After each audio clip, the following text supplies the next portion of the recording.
to talk about this Dvorak Cello Concerto. There's so much to say about it, and it's such a fantastic piece, but we are joined by one of the world's great cellists who can speak about it far more authoritatively than I ever could. And he's also a fantastic storyteller, so I'd like to welcome to the stage Amit Peled.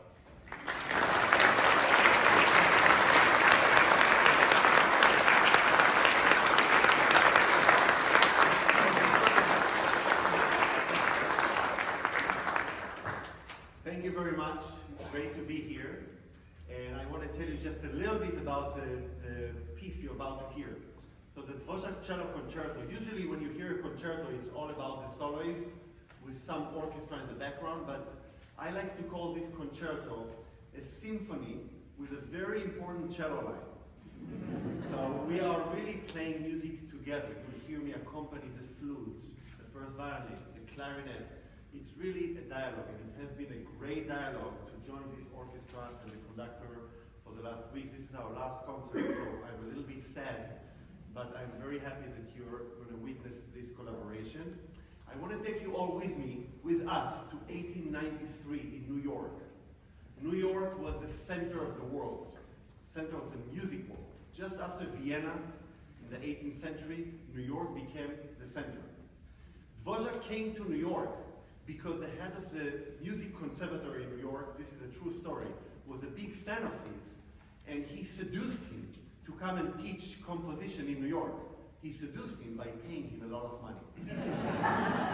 His salary in New York was the equivalent of $500,000 today. I would go to teach composition. So he moved from Prague, from his city, with his wife and 7 kids to New York. For the height of his career, he was so amazed by American music, by native music, by African American music, and he wrote the New World Symphony. How many of you know that piece? Great piece. And the American String Quartet. But in 1893, an evening of music changed his life and the life of every cellist ever since. He went to hear the cello concerto premiere by Victor Herbert, who was his buddy, teaching next to him, next door at the conservatory. Do you know Victor Herbert? But you know him from operettas, I'm sure. Not from cello concerto. Well, he was a great cellist. He wrote the cello concerto for himself. He was a principal of the Metropolitan Opera. He was a cello teacher. And this concerto convinced Dvorak that the cello can do that stuff. He was blown away after hearing that concerto. He went back home and he decided to write a cello concerto.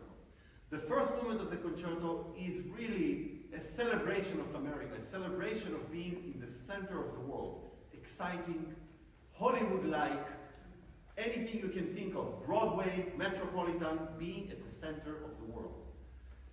While he's writing the first movement, he got a letter from back home in Prague from a woman named Josephine. Josephine was a famous singer and the young sister of his wife, and actually, his true love. There's more to the story. They know the story already. Years earlier, Dvorak was commissioned to write 6 songs for Josephine. They called it Josephine songs.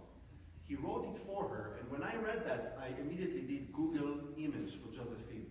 She was gorgeous. You can look her up on internet. He fell in love with her. He wrote for her the songs. He was in love with her, and he asked her father to marry her.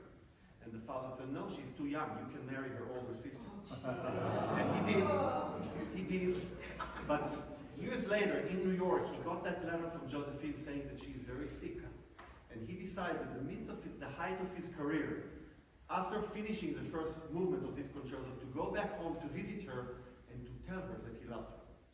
Screw it all. I'm finishing everything. I'm going back home. I have to tell her. He takes the boat, which takes a few weeks to go home, and he writes the second movement of the concerto. In the second movement, he turns his image from New York, from this excitement, into love. And he uses the theme in the second movement, the theme that represents Josephine, the exact same melody that he wrote for her in her songs. It goes like this.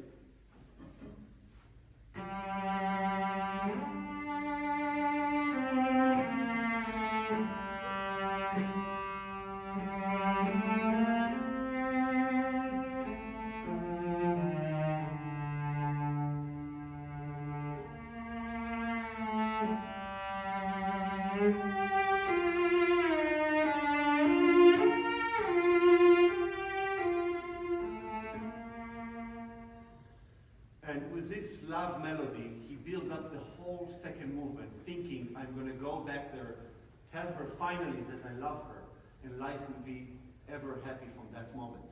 He goes to the third movement, and the excitement builds up. He gets closer to Prague, and he chooses themes that are folk tunes from Czech folk tunes, his childhood themes. One of them that would lead to the climax of the story is this one.